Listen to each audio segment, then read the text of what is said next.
അസ്സലാമു അലൈക്കും വറഹ്മത്തുള്ളാഹി വബറകാതുഹു.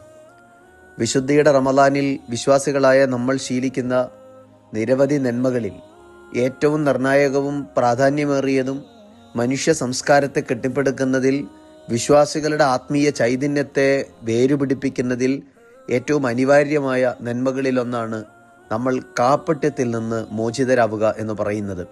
അവിശ്വാസത്തെ പോലെ പ്രധാനമായ ഒന്നാണ് കപടത എന്ന് പറയുന്നത്.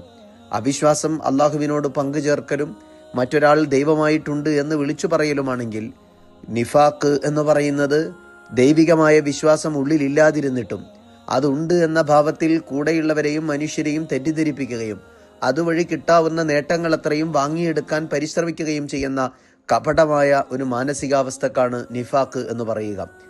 പുതിയ കാലത്ത് വിശ്വാസികൾ എന്ന നിലയിൽ നമ്മൾ പോരടിക്കേണ്ടതും ധർമ്മസമരം നടത്തേണ്ടതും ഏറ്റവും ഹീനമായ പ്രവൃത്തികളിൽ ഏതിനോടാണ് എന്ന് ചോദിച്ചാൽ ഒരുത്തരമേ നമുക്ക് പങ്കുവെക്കാനുണ്ടാകുകയുള്ളൂ. അത് കപടതക്കെതിരെയാണ്. ഉള്ളിലൊന്ന്, നാക്കിലൊന്ന്, പ്രവൃത്തിയിലൊന്ന് എന്ന പുതിയ കാലത്തിന്റെ വർത്തമാനവും അതിന്റെ ശീലവും നമ്മൾ മാറ്റേണ്ടിയിരിക്കുന്നു.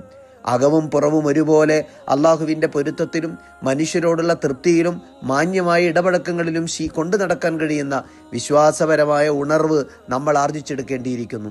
ആയത്തുൽ മുനാഫിഖി സലാസുൻ ഇദാ ഹദസ കദിബ വ ഇദാ ബഅദ ഖലഫ് വ ഇദാ ഉതുമിന ഖാന.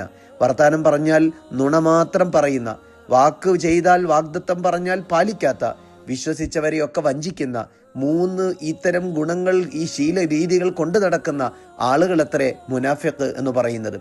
നമ്മളിലേറിയും കുറഞ്ഞുമെല്ലാം ഇത്തരം ശീലങ്ങൾ കടന്നു വരാറില്ലേ? വാക്കുകൾ പാലിക്കാതെ, പറയുന്ന വാക്കുകളിൽ പരമാവധി നുണകൾ കൊണ്ടുവന്ന്, എന്തേലും ഒരു വാഗ്ദത്തം ചെയ്താൽ അത് ലംഘിച്ച്, വിശ്വസിക്കുന്നവരെ പോലും നമ്മൾ വഞ്ചിച്ച് അങ്ങനെയൊക്കെ നേടിയെടുക്കുന്ന സമ്പാദ്യങ്ങളോ, നമ്മൾ കരഗതമാക്കുന്ന സൗകര്യങ്ങളോ, അങ്ങനെ ഉണ്ടാക്കുന്ന നേതൃപദവികളോ ഒന്നും നമുക്ക് ഗുണം ചെയ്യില്ല. നമ്മൾ ഉള്ളുകൊണ്ടും പുറം കൊണ്ടും നന്മയോടെ ജീവിച്ച് മറ്റൊരു മനുഷ്യനോട് ഒരിക്കലും വഞ്ചനയുടെ ലാഞ്ചന പോലും കാണിക്കാതെ ജീവിതത്തെ ചിട്ടപ്പെടുത്തുക എന്ന് പറയുന്നതാണ് വിശ്വാസിയുടെ ഏറ്റവും വലിയ ഉത്തരവാദിത്തം. റമദാനിൽ നമ്മൾ ശീലിക്കേണ്ടതും അതുതന്നെയാണ്. അള്ളാഹു അത്തരത്തിൽ വിശ്വാസ മൂല്യമുള്ള മുഅ്മിനീങ്ങളിൽ നമ്മളെ ഉൾപ്പെടുത്തുമാറാവട്ടെ. അസ്സലാമു അലൈക്കും വറഹ്മത്തുള്ളാഹി വബറകാതുഹു.